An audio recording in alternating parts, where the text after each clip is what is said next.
Tom.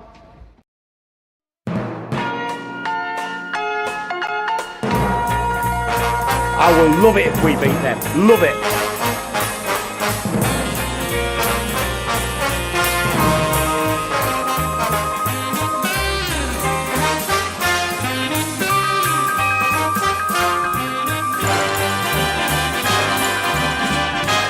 It's Friday night, it's 9 p.m. It's time for AEG Fridays with your hosts Carl and Ash.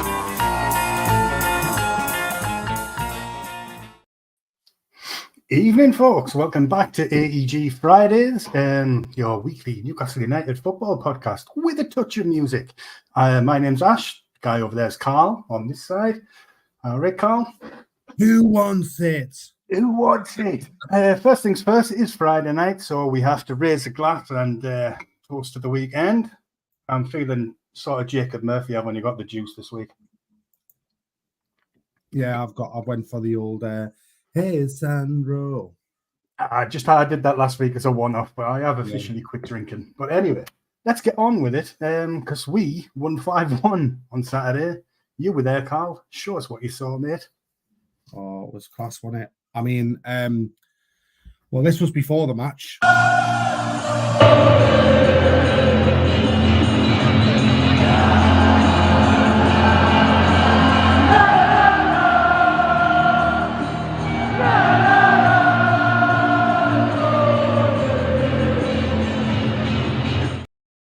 So jealous. So jealous.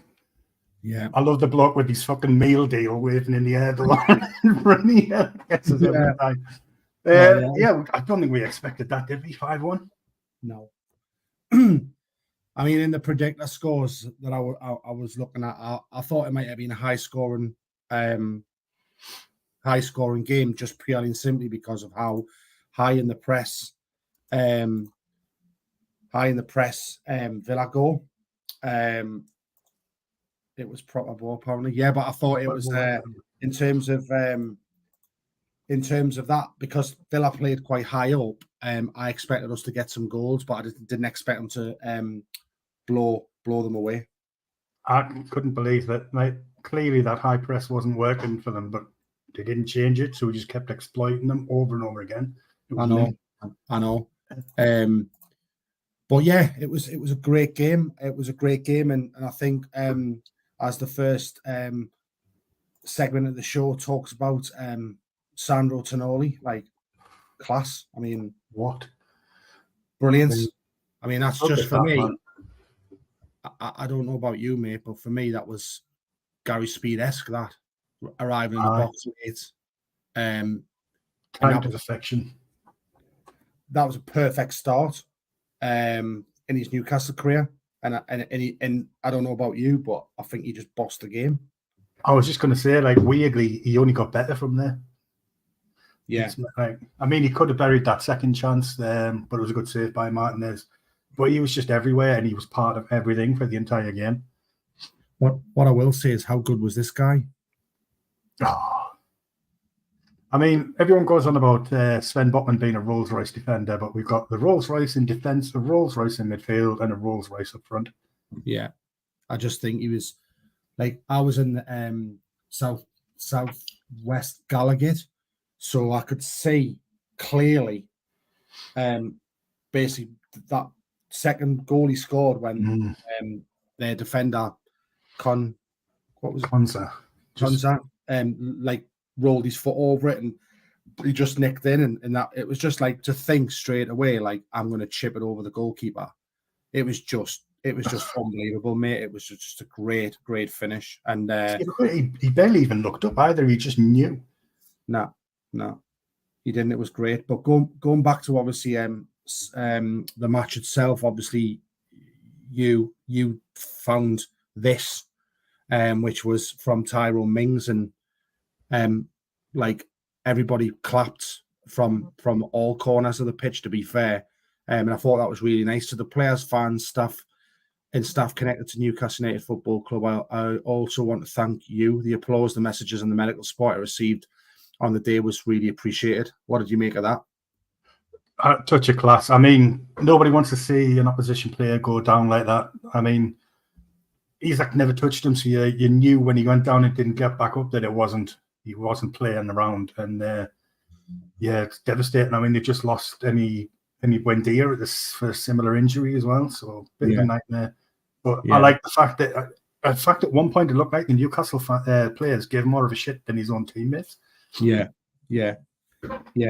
and then obviously to celebrate the 5-1 win. A couple of people thought it would be good to do this. I love that. I love that.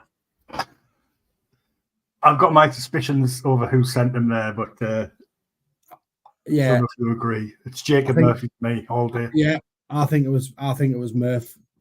Like, I think like a couple of polls were done, weren't they, on the Twitter feed? A couple of polls were done, and they were saying about who sent Sandro to Wetherspoons. Matt Ritchie got blamed in the interview by Keith Downey.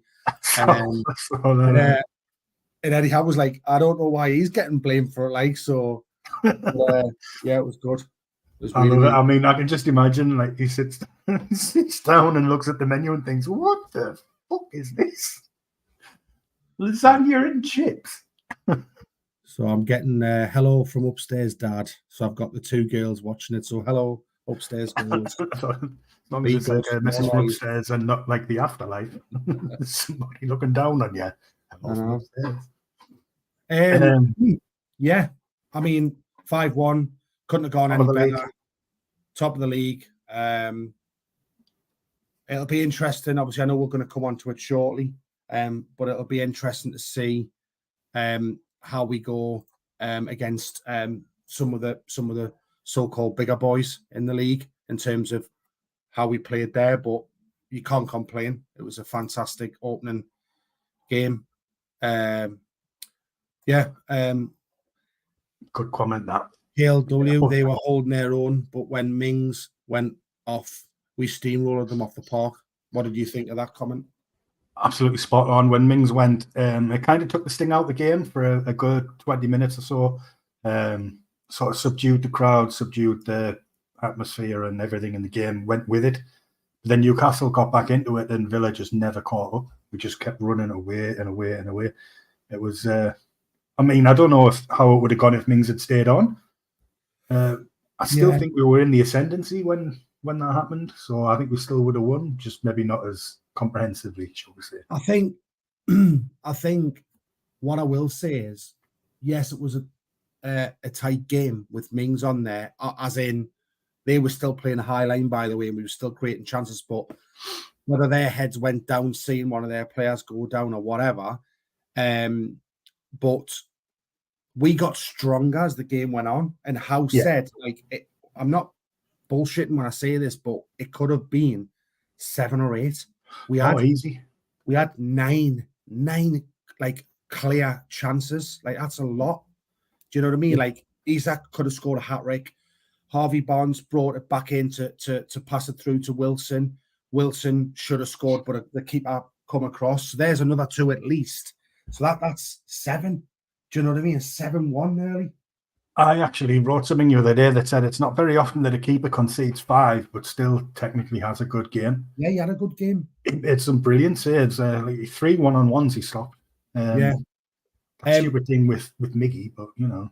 Yeah. Well, yeah. I mean, I was at the match and I thought as soon as he had that, I was like, he's got to go. He's got to go. But you're watching obviously like the player.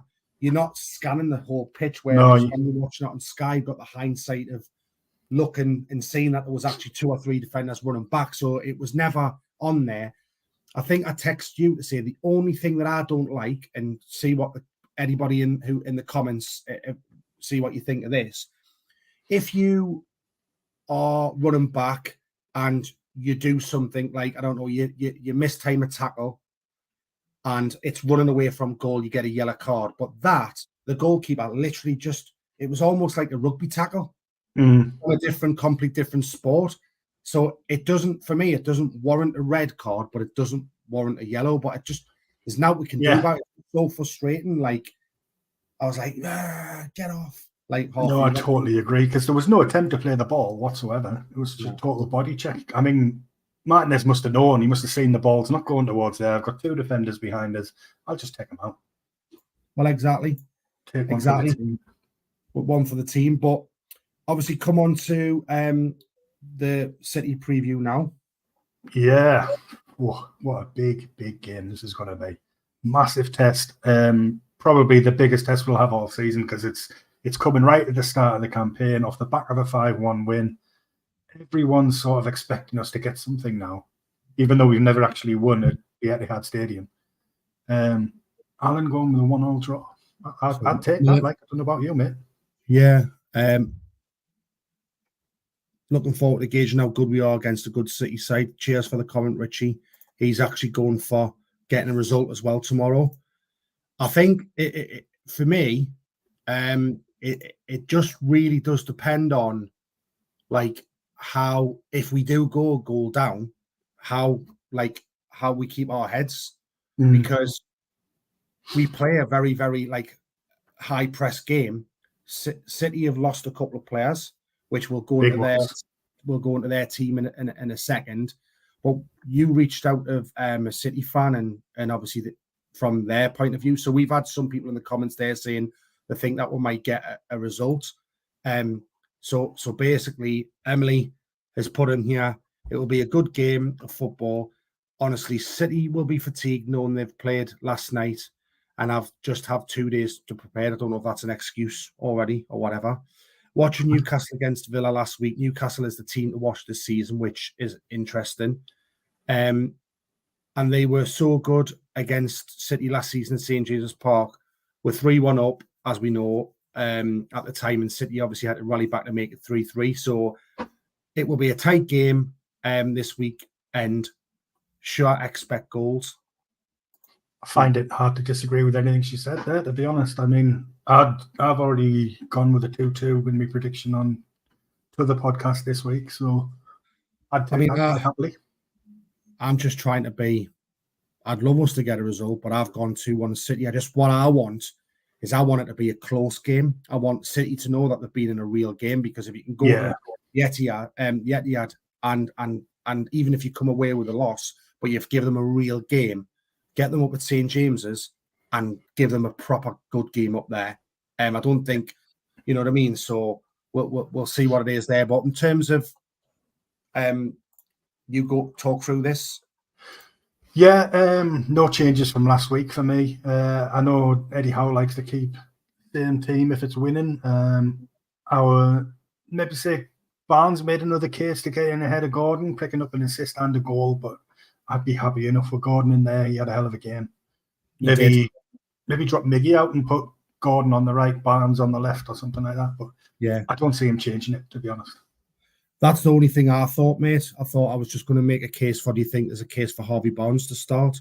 After, as you say, when he came on, he looked dangerous.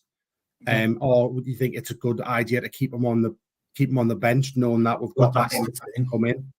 Yeah, I mean, him and Wilson coming on last week when Villa's legs were starting to go, that was just massive. To do that against City would be class as well.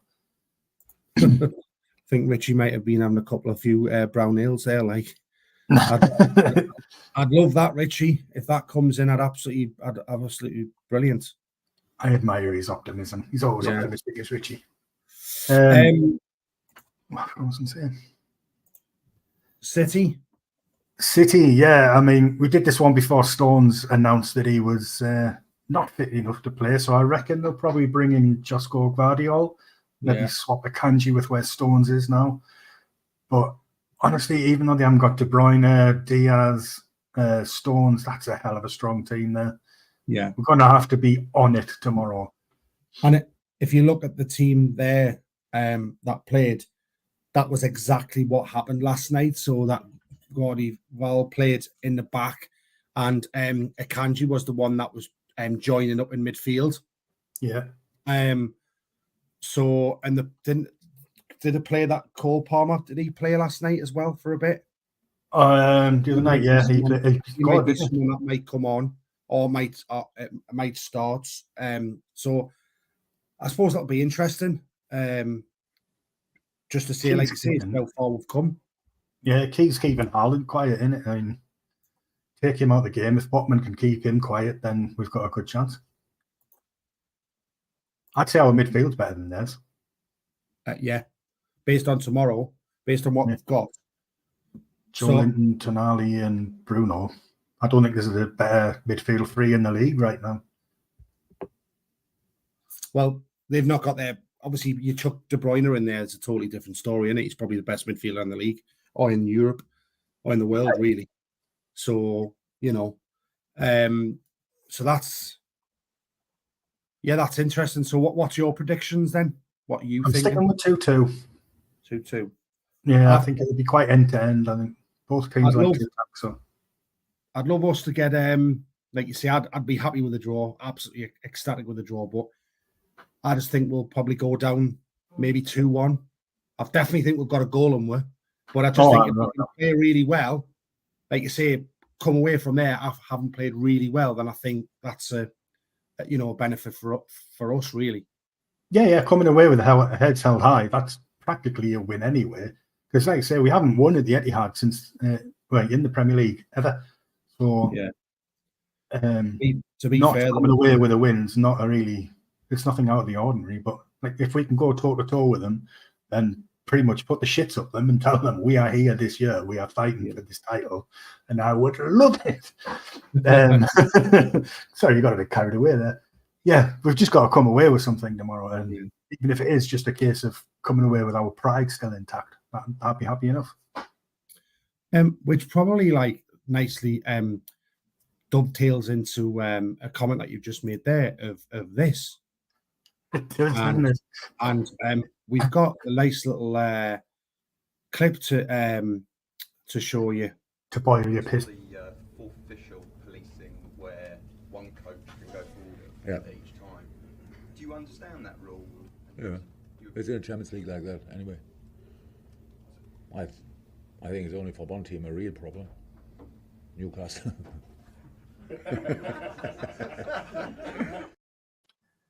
It's that laugh and the sycophantic laughs of all the fucking arse kissers in the press room. Oh, he's so funny, isn't he, this German fellow? Well, funny enough, we play Liverpool on the 27th at home, and I tell you something, I would absolutely love it if we beat them. Love it. You know, I used to have... Sorry, go on. You're going to say the same thing as me, I think. You used to like Klopp when he first came in. I like his passion. I thought, you know what a breath of fresh air. But he's just become an arrogant, buck-toothed, turkey teeth. Bitter cunt.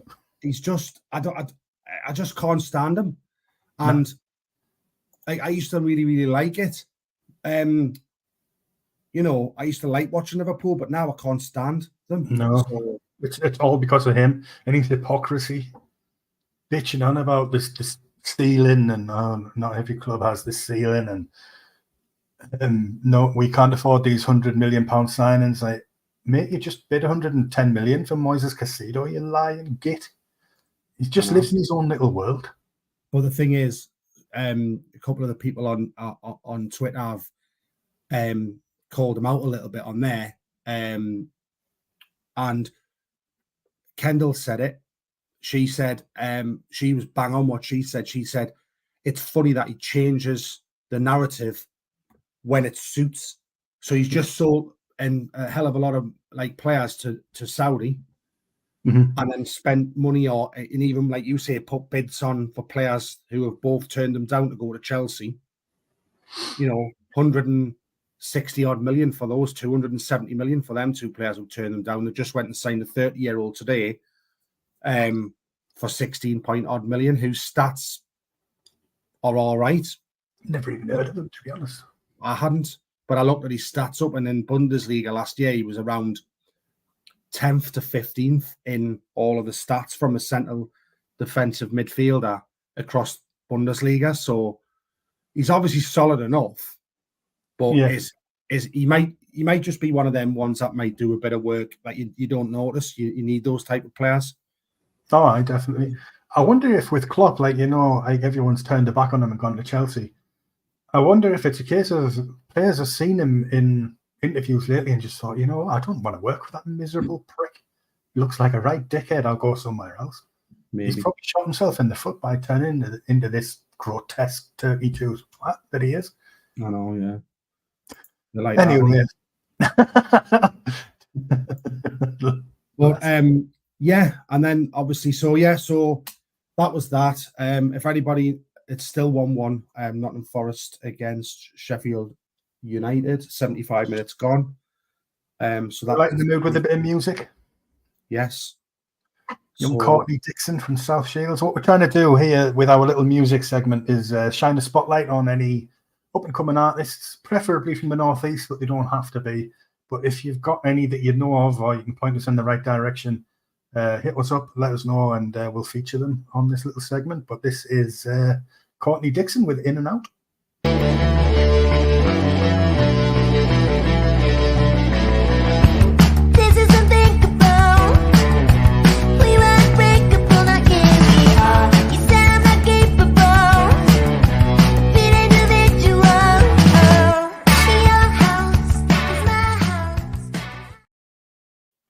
What do you think of that? I fell in love with that, mate. I know. When you sent it through the other day, and I'd never heard of her, didn't know she existed. And within like 20 seconds of that track playing, I was like, oh, she is mint. Well, I was driving. I had a bit of a busy week this week, so I've been on the motorway quite a lot. So I've been listening to a lot of tunes. And that was the same. When I heard that, I was like, who the hell's that? And I had to start, when I got to my destination, I was like, I need to find out who that is. So I was like, looking her up, and I was like, I can't believe it. Like, obviously, like you said, we're trying to find new and up and coming artists who no one's really heard of, give them a bit of a platform. Hopefully, they can grow like we grow. And I was just like, mint. So I think she's got a bit of Blondie about her, me, in terms of the sound, like early Blondie. Early Blondie, and her voice is sort of Cyndi Lauper-esque as well. Like, he's got like 80s sort of vibe about her. Richie says, can he chant that? Can he catchy as fuck? But so basically, as we said, Cortney Dixon, artist, producer, and guitarist from South Shields, Sand Dancer. I'm from North Shields, she's from South Shields, but never mind. Arrived with a bang last summer with her first 4 singles, receiving support from Gemma Bradley's BBC Radio 1 Introduction Show, Tom Robinson's BBC 6 mixed music tape, and BBC introduced in the Northeast. So her music's been featured on playlists including Spotify's New Music Friday, Proper Belt as That Indie Girl, amongst others. I think, as we said there, a distinctive sound draws, I think, likes of Haim and Blondie.